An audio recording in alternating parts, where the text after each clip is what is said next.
Good afternoon. My name is DBaxter, and I represent Regent University. And today we'll be presenting a paper entitled From Alarbus to Aaron, the Ineffectual Scapegoats of Titus Andronicus.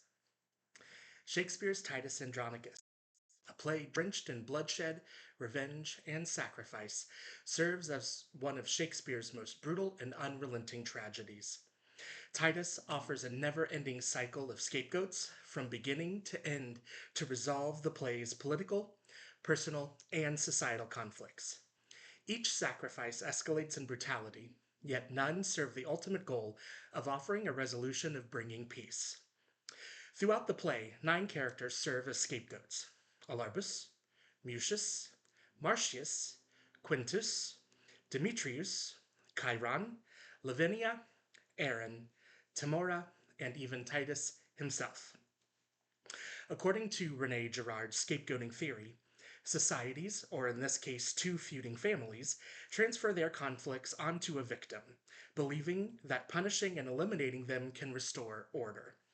Shakespeare presents the scapegoating in Titus Andronicus not as a solution, but as a symptom of society's failure to break the mimetic cycles of vengeance. By the play's end, none of the exploited scapegoats offer closure, only a relentless pattern of retaliation, perpetuating the chaotic rivalry between the 2 families and ultimately destroying themselves and even Rome itself. Shakespeare offers the first scapegoat quickly, within the first 100 lines of the play, setting the tone for an endless cycle of violence that follows. Titus has returned from a 10-year war between the Romans and the Goths, and marks the occasion. The Romans demand a sacrificial scapegoat. Give us the proudest prisoner of the Goths, that we may hew his limbs and on a pile, ad manes fratrum, sacrifice his flesh. 1:96 through 98. Alarbus's execution follows the classic pattern of offering a scapegoat to bear the burden of the war's violence.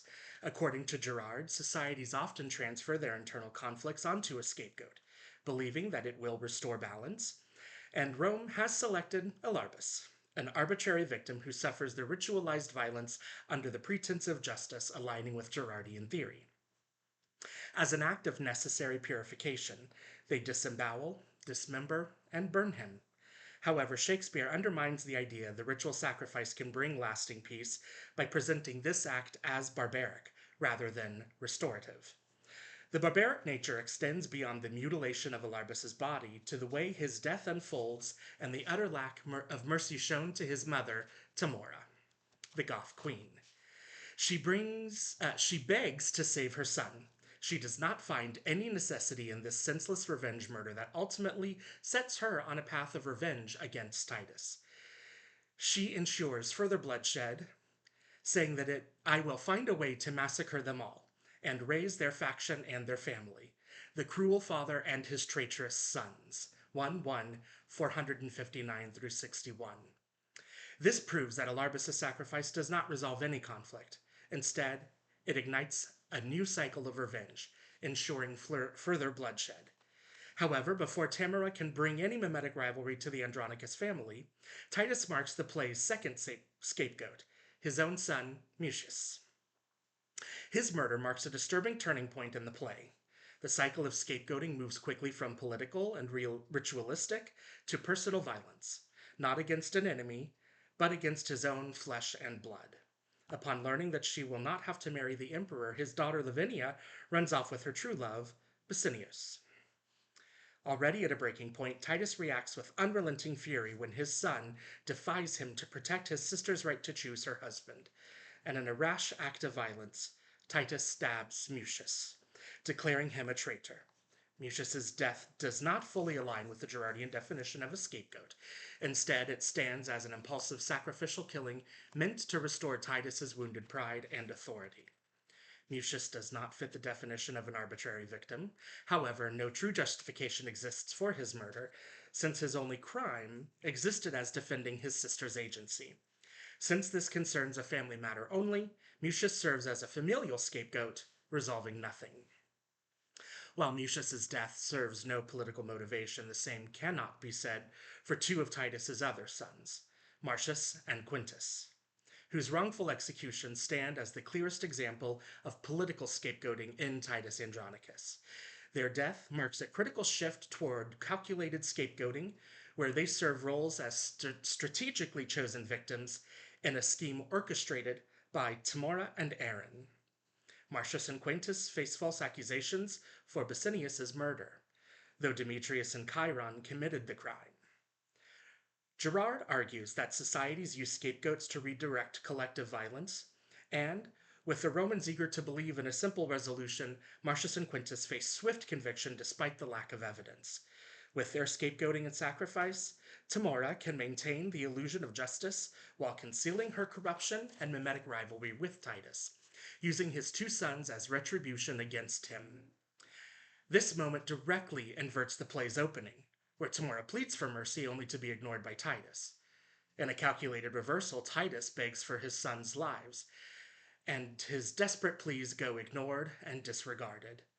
Also, like the play's opening, Quintus and Marcius's death satisfies Rome's thirst for retribution, leaving Titus unsatisfied and vengeful. He now seeks revenge against Timora and her family, deepening the mimetic rage at the play's core. Marcius and Quintus's fates show the political scapegoating never serves justice for all, but stands to serve those in power.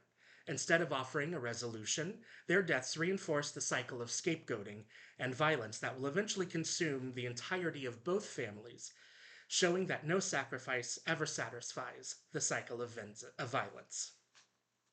As the cycle of scapegoating continues to claim victims, it peaks at the most grotesque and tragic form with Lavinia, whose suffering far surpasses that of any other victim, both in brutality and symbolism.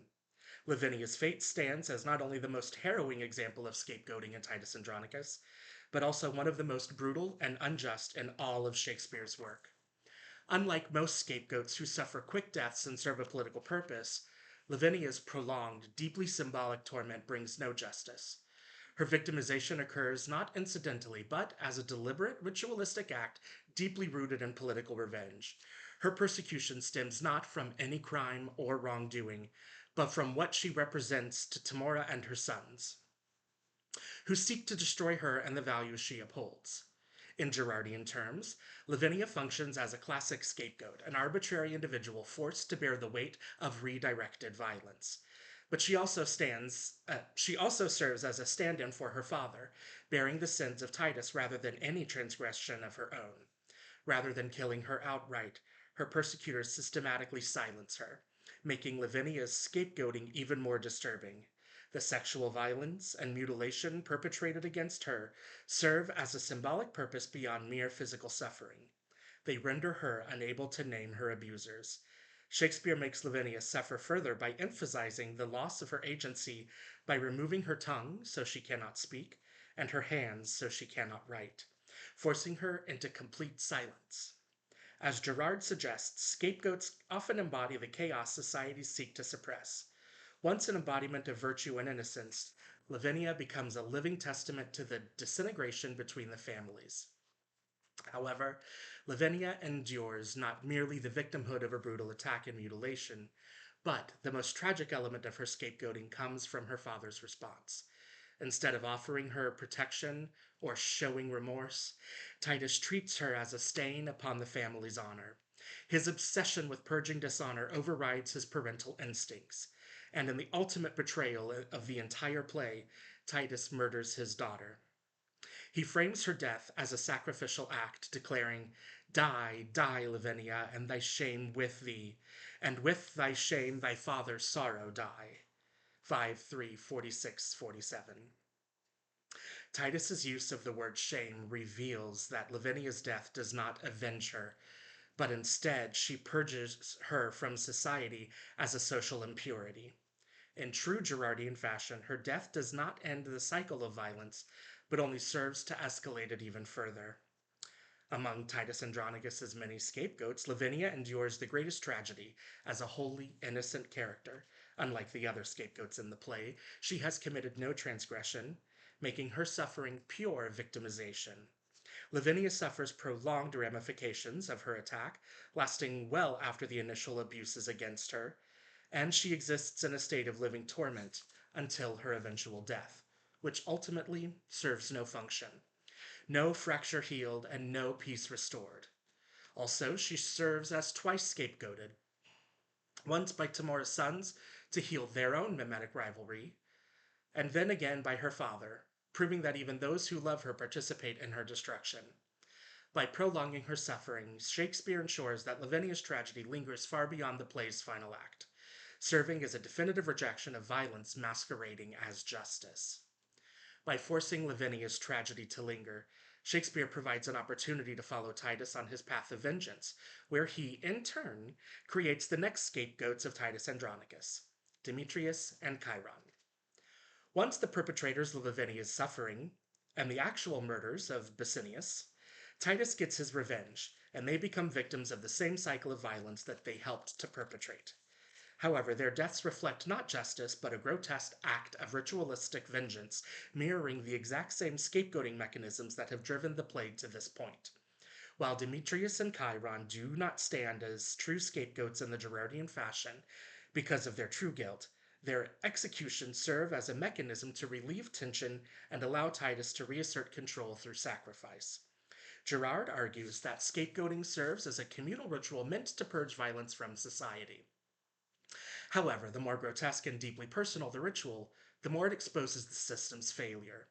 Titus not only kills Demetrius and Chiron, he butchers them, bakes their bodies into a pie, and serves them to their mother, Tamora. Shakespeare employs this act of cannibalism as a symbolic action, equating the literal consuming of her sons to the mimetic cycle consuming everyone, one by one. This perversion of justice on Titus's behalf only echoes the failures of all previous scapegoats. Like Lavinia, Demetrius and Chiron's suffering serves no actual resolution. Their deaths do not bring peace. Instead, their deaths signal the unraveling of any order, leading directly to the play's bloody conclusion. With Tamora's family destroyed, the play's bloody conclusion sees the matriarch take her final position as a scapegoat. Throughout Titus Andronicus, Tamora serves as the driving force of vengeance and manipulation, using her power over Rome and her songs to orchestrate the suffering of Titus and the scapegoating of Lavinia, Marcius, and Quintus. However, despite her initial position of dominance, she ultimately falls victim to the same cycle of scapegoating she perpetuates. Once Lavinia finds a way to reveal her abuser's name, Titus enacts his revenge, and Tamora's unraveling begins. Having slaughtered her sons and serving them to her, Titus murders Tamora outright as an act of total annihilation. In Gerardian terms, those who fuel the scapegoat mechanism often become the victims. Tamora's role as a persecutor sentences her to death, and she gets absorbed in the very system she has exploited. However, while Tamora's death may seem like the final sacrifice, it fails to function as a proper scapegoated resolution. With Titus's downfall already set in motion, removing Tamora fails to prevent the play's final descent into chaos, with a war on the horizon and the destruction of Rome imminent. As the orchestrator and one of the final surviving enforcers of the mimetic cycle, Titus too becomes a victim of the very system he upheld. His descent from revered general to disgraced madman reveals the inescapable nature of a vengeance cycle, solidifying him as yet another scapegoat used to relieve the tension of Tamora and Titus's rivalry. In the play's opening, Titus establishes the first play's scapegoat by sacrificing Alarbus to uphold Roman customs. However, this adherence to his strict ritual sacrifice and honor closes his eyes to the destructive consequences of his actions. Over the course of the play, Titus loses everything: his sons, his daughter, his honor, and eventually his life. After slaughtering Tamora, the Emperor of Rome, Saturninus, retaliates and murders Titus. With his murder, Titus assumes a dual role as both persecutor and victim, a key concept in Gerardian theory, where those who enforce scapegoating mechanisms often fall prey to them. However, as always, his death does not redeem anything, and his murder serves as merely an empty act of revenge. Shakespeare provides us with one more scapegoat before the play's conclusion. Now, throughout the play, Aaron serves as the primary antagonist, orchestrating the events that drives the cycle of violence against Titus.